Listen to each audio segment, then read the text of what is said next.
Gold trusted gold buyers. మీరు తాకట్టు పెట్టిన బంగారాన్ని విడిపించి ఈ రోజు ఉన్న మార్కెట్ ధరకు కొనబడను.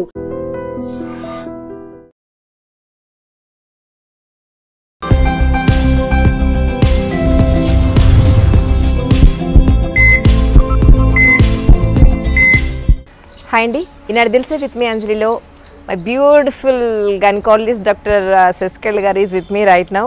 చాలామంది యుఎస్ నుంచి అలాగే ఇక్కడ హైదరాబాద్లో కూడా శశికళ గారితో ఒక విమెన్కి సంబంధించిన పూర్తి స్థాయిలో హెల్త్ ఇష్యూలో విమెన్ హెల్త్ ఇష్యూలో ఒక ప్రోగ్రామ్ చేయమని చాలామంది అడిగారు.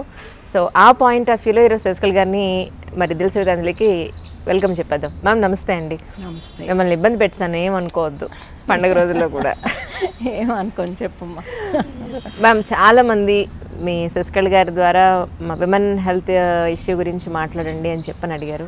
సో దాని మీద ఒక్కసారి నాకు వచ్చిన ఫస్ట్ డౌట్ ఏంటంటే, భగవంతుల సృష్టిలో రెండు జెండర్లు అనుకుంటే, ఒక స్త్రీ ఒక పురుషుడు అని అనుకుంటే కనుక పెళ్ళి అయిన తర్వాత పెళ్ళి కానంత వరకు వాళ్ళ చదువు వాళ్ళ ఉద్యోగాలు ఎవరి ప్రొఫెషన్స్ వాళ్ళవి ఉంటాయి. కానీ పెళ్ళయి వన్స్ కన్సీవ్ అయిన తర్వాత జెంట్స్ శారీరకంగా కానీ వాళ్ళలో పెద్దగా మార్పులు ఏం చూడం మనం. కానీ విమెన్కి మాత్రం ట్రెమెండస్ చేంజెస్ జరుగుతాయి బాడీలో. కొద్ది రోజుల తర్వాత పాపం వాళ్ళ బాడీ షేపే మారిపోతుంది అల్టిమేట్గా. సో మీరు ఎలా చూస్తారు యాజ్ ఎ విమెన్గా దీన్ని? ఇది యాక్చువల్గా ఇన్ని సంవత్సరాలు ఈ ఫీల్డ్లో ఉన్న తర్వాత నాకు అర్థమైంది ఏంటంటే, ఈ మగవాళ్ళు ఆడవాళ్ళు స్త్రీ పురుషుల్లో స్త్రీ ఇంకా ఎక్కువగా ఎవాల్వ్ అయిన మనిషి అని అర్థమవుతుంది. ఎందుకంటే పురుషులు ఇప్పుడు ఈ పునరుత్పత్తి వ్యవస్థలో స్త్రీ తన గర్భంలో పిండాన్ని 9 నెలలు ఉంచి కాపాడుతుంది. దీంట్లో పురుషుడి పాత్ర ఏంటి? ఒక గెమెట్ని ఇవ్వటమే. అంటే ఒక స్పర్మ్లో వీర్యకణం వల్ల ఈ తల్లి గర్భం అండాశయంలోంచి వచ్చే మన అండము రెండు ఫలదీకరణ జరగడానికి ఆ గమేట్ అవసరం, పురుషుని గమేట్. ఒకసారి ఫలదీకరణ జరిగిన తర్వాత ఆ పిండం వచ్చి గర్భకోశంలో ఉండి 9 నెలలు ఆ తల్లి తన జన్యు మెటీరియల్కి ఆపోజిట్ మెటీరియల్, హస్బెండ్ది అది కలవదు కదా, కలవని మెటీరియల్ని కూడా 9 నెలలు భద్రంగా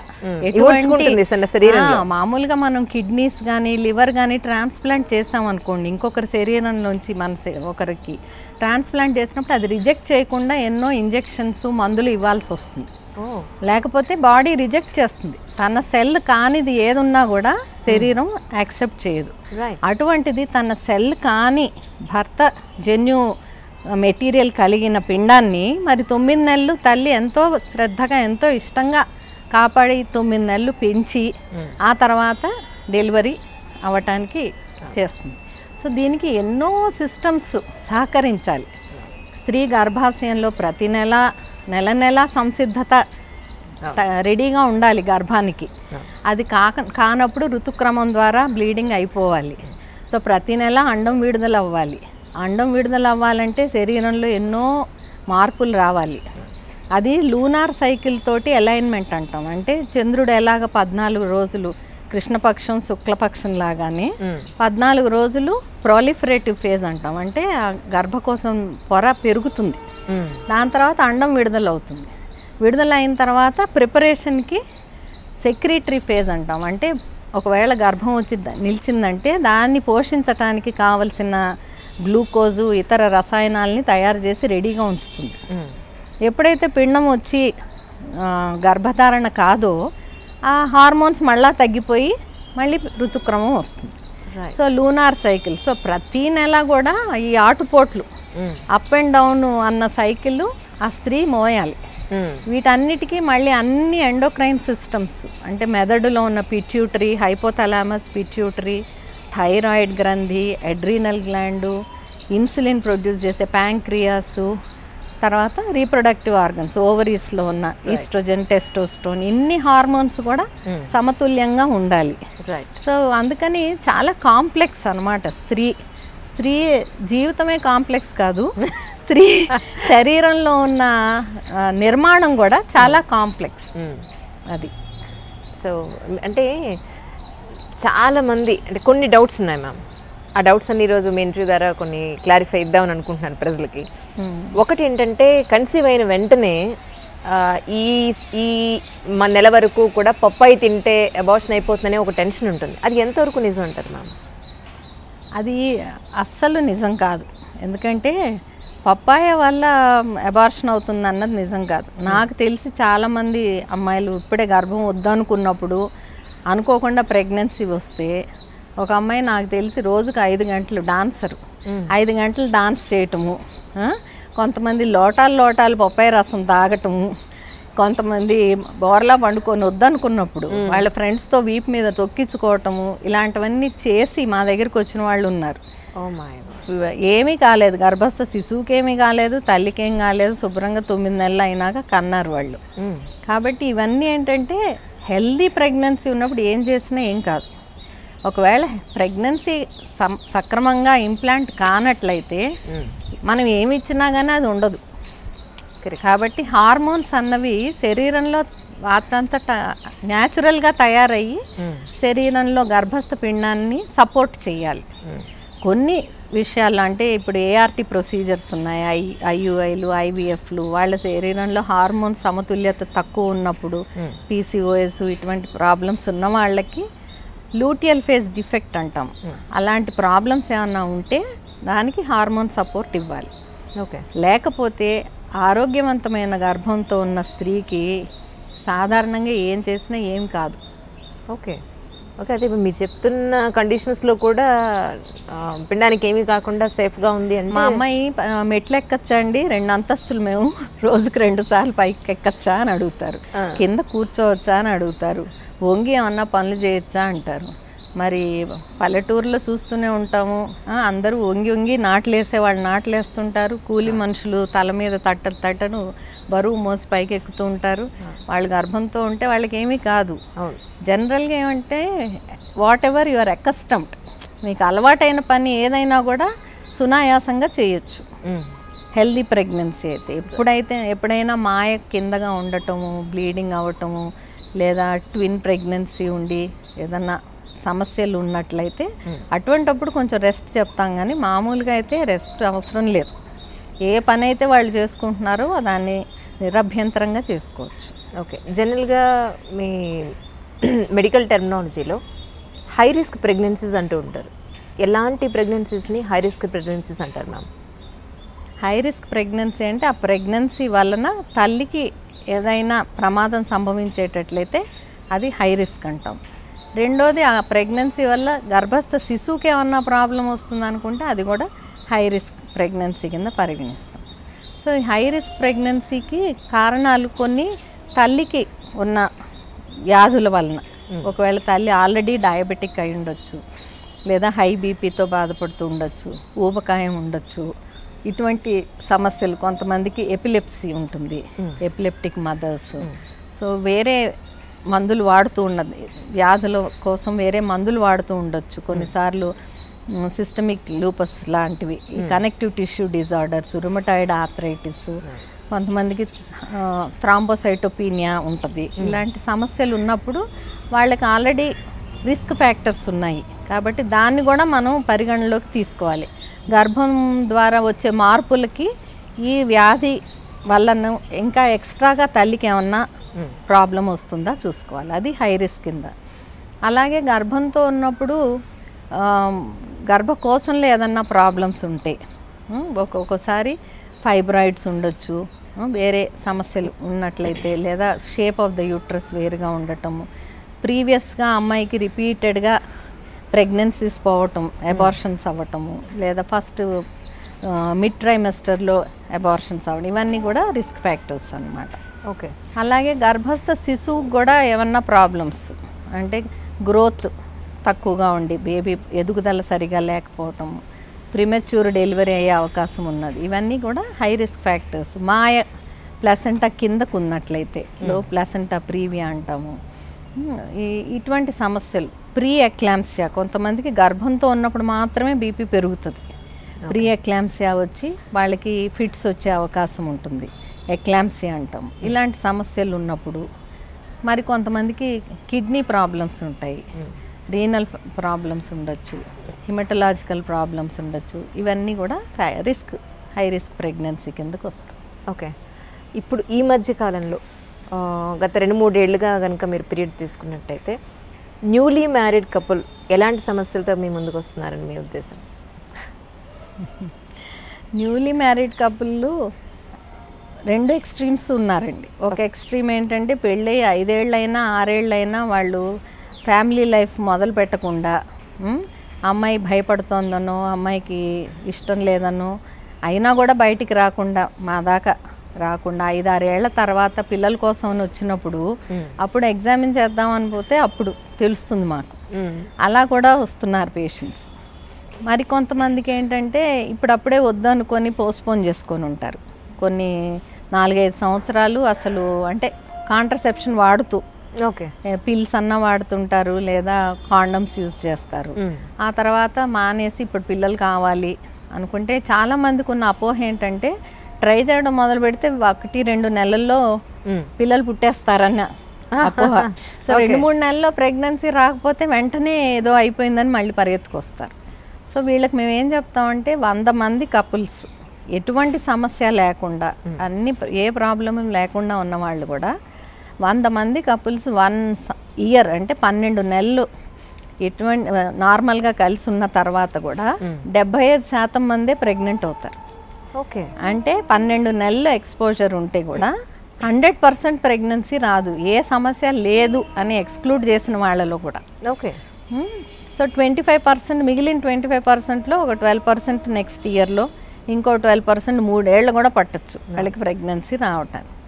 అంటే మనకు అర్థమైంది ఏంటి, ప్రతి నెల అండం విడుదలయ్యి నార్మల్ స్పర్మ్ కౌంట్ ఉండి ట్యూబ్స్ అండవాహికలు బాగానే ఉండి యూటరస్లో ఎటువంటి సమస్య లేని వాళ్ళకు కూడా, థైరాయిడ్ గ్రంథి అటువంటి సమస్యలు కూడా లేని వాళ్ళలో కూడా ప్రెగ్నెన్సీ రావటానికి అంత సమయం పడుతుంది.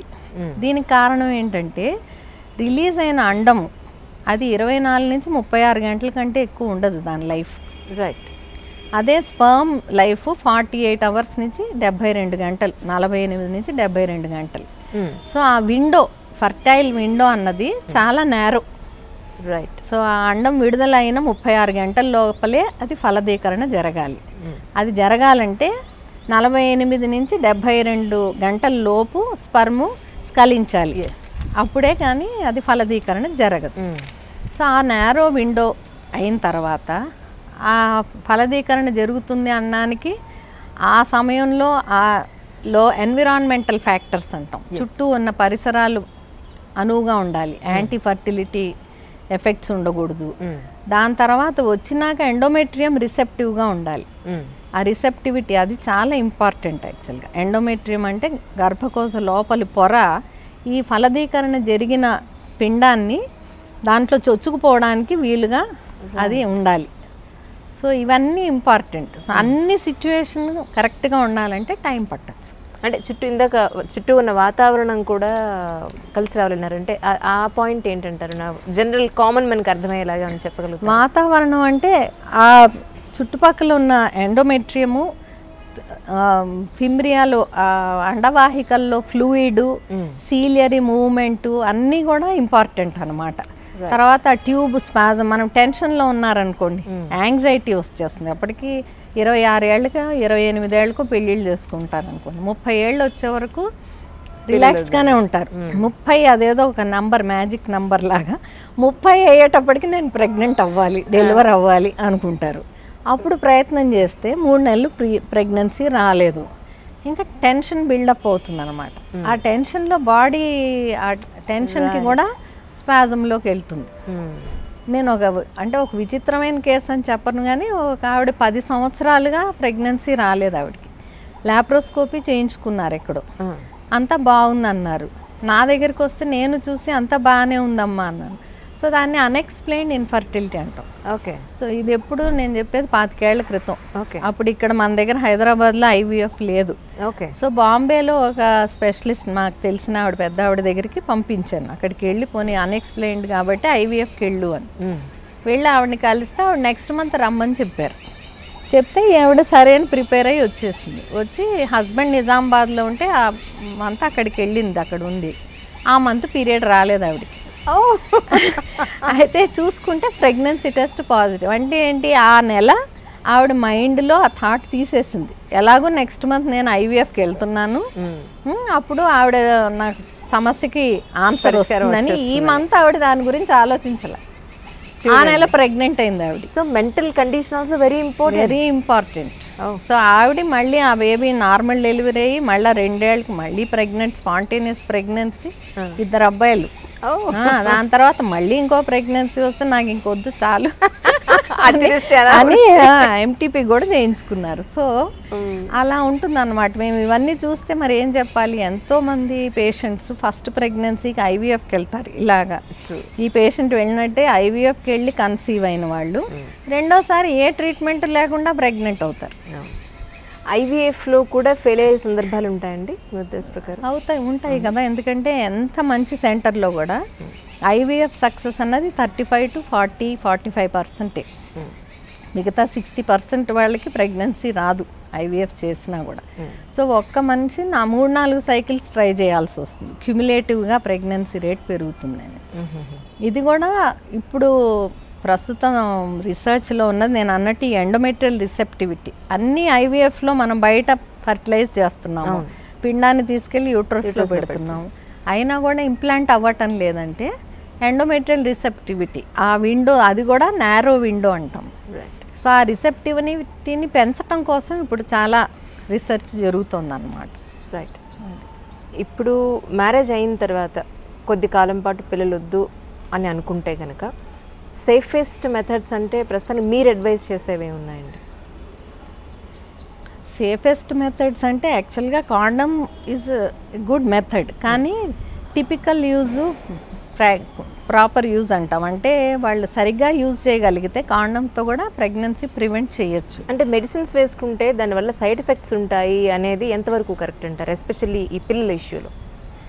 పిల్ల ఇష్యూలో అంత కరెక్ట్ ఏం కాదు, కానీ ఇప్పుడు కొత్తగా వచ్చే రీసెర్చ్లో ఏం వస్తుందంటే ఆటిజం అనే ఎక్కువ చూస్తున్నాం వెస్ట్లో. ఆటిజంకి one of the causes maybe పిల్లని అని ఇప్పుడు కొంచెం కొత్తగా వచ్చే రీసెర్చ్లో బయటపడుతుంది. ఎందుకంటే మనం పిల్ వాడటం వల్ల బాడీలో ఒక పల్సటైలిటీ GnRH అని హైపోథాలమస్ నుంచి రిలీజ్ అవుతుంది, గొనాడోట్రోఫిన్ రిలీజింగ్ హార్మోన్. దాని ప్రభావంతో పిట్యూటరీ నుంచి FSH LH అనే హార్మోన్స్ రిలీజ్ అవుతాయి. ఈ పల్సటైలిటీ అన్నది GnRH పల్సటైల్ అంటే పగలు ఒక రిథంలో, రాత్రిపూట ఒక రిథంలో రిలీజ్ అవుతాయి. ఆ రిథమ్ మార్పుల వల్లనే అండం విడుదల, FSH పెరగటము, LH సర్జు, అండం విడుదల ఇవన్నీ అవుతుంటాయి. ఈ మనం పిల్ ఇచ్చినప్పుడు ఈ GnRH పల్సటైలిటీని సప్రెస్ చేస్తుంది అది. సో దానివల్ల ఎప్పుడైతే మనం పిల్ల ఆపేసి ప్రెగ్నెన్సీ ప్రయత్నం చేస్తామో కొన్నాళ్ళు గ్యాప్ ఇవ్వాలంటాం, సో దట్ ఆ పల్సటైలిటీ మళ్ళీ నార్మల్కి రావాలని. సో ఇది సరిగా రాకుండా ప్రెగ్నెన్సీ వచ్చినట్లయితే విడుదలైన మరి ఆ పిండం, అండం ముందు ఓవ్యులేషన్ అప్పుడు ఎగ్ రిలీజ్ అవుతుంది కదా, అండం క్వాలిటీలో ఏమన్నా మార్పులు ఉన్నాయా అన్నది డౌట్ అన్నమాట. ఇదంతా ప్రూవెన్ కాదు. కాబట్టి ఆటిజం ఇంతకుముందు లేదు, ఇప్పుడు ఎందుకు ఎక్కువ వస్తుంది? సో కారణాలు వెతుకుతుంటే మేబీ పిల్ వల్లనా అని, అది మనం దాన్నే బ్లేమ్ చేయడానికి లేదు. ఎందుకంటే ఎన్విరాన్మెంటల్ పొల్యూటెంట్స్ ఎన్ని ఉన్నాయో, ఎండోక్రైన్ డిస్రప్టింగ్ కెమికల్స్ అంటాం. అంటే మామూలు ప్లాస్టిక్లో మనం ప్రతిరోజు నిత్యము ఎన్నో ప్లాస్టిక్ వస్తువులు మన వాడుకలో ఉంటున్నాయి మనకి. సో అందులో ఫుడ్ ఐటమ్స్ ఎంతో పెట్టుకుంటున్నాం, ప్లాస్టిక్ డబ్బాల్లో అన్నము, ప్లాస్టిక్ బాటిల్స్లో నీళ్లు, ప్లాస్టిక్ డబ్బాలు, ఆఫీసెస్లో ప్లాస్టిక్ పెట్ బాటిల్స్లో, ఇంట్లో పప్పులు ఉప్పులు పెట్ బాటిల్స్లో పెడుతున్నాము, కూరగాయలు ప్లాస్టిక్ బ్యాగుల్లో తెస్తున్నాము, మాంసం ఆ నల్లటి బ్యాగ్లో తెస్తున్నాము. ఇదంతా ఎక్స్పోజర్ ఇన్ ఫుడ్. అంతేకాకుండా మనం కారులో వెళ్తాం, కారులో డాష్ బోర్డు కూడా పాలీవినైల్. దాంతో మనం ఎండాకాలం కారులో కూర్చొని అద్దం ఎత్తకుండా వెంటనే అద్దం ఎత్తేసి కూర్చొని ఏసీ వేసామనుకోండి, ఒక రకమైన ప్లాస్టిక్ స్మెల్ వస్తుంది. అందులో కూడా ఎండోక్రైన్ డిస్రప్టింగ్ కెమికల్స్ ఉంటాయి, అవి కూడా మన బాడీలో ఉంటాయి. ఇప్పుడు రీసెర్చ్లో ఏం తేలింది, ఆమ్నియాటిక్ ఫ్లూయిడ్లో ప్లాస్టిక్ మెటీరియల్ ఉంది, కార్డ్లో ఉంది, సో ప్లసెంటాలో ఉంది. సో ఎవ్రీవేర్ అన్ని చోట్ల. తర్వాత cosmetics, conditioners, shampoos, nail paints, deodorisers, అన్నిట్లోనూ లిప్స్టిక్లు, లైనర్లు. So plastic, endocrine disrupting chemicals లేనిది ఎక్కడ. తర్వాత మనం వాడే ఫర్టిలైజర్స్, పెస్టిసైడ్స్, ఎయిర్ కండిషనింగ్, అన్ని రూముల్లో ఎయిర్ కండిషనింగ్ చేసి తలుపులు వేసేసుకుంటే paints, wall paints, flooring, polyvinyl flooring. So మనం న్యాచురల్ ఎన్విరాన్మెంట్ నుంచి ఎంత దూరం వెళ్ళిపోతే మనకి అంత ప్రాబ్లమ్స్ వస్తున్నాయి. సో ఈ ఒక్కదాని మీద మనం బ్లేమ్ వేయలేము. సో మళ్ళీ మనం వెనక్కి వెళ్ళాలన్నమాట. భూమి గుండ్రముగా ఉండును అని మళ్ళీ మనం మన 50 ఏళ్ళు 100 ఏళ్ల క్రితం మన పూర్వీకులు ఎలా బతికారో, ఎంత మినిమలిస్టిక్గా అంటే వేస్ట్ చేయకుండా రీసైకిల్ చేసుకుంటూ ఎలా ఉన్నారో అలా మనం బతకగలగాలి. మన రిక్వైర్మెంట్స్ తగ్గించుకోగలగాలి.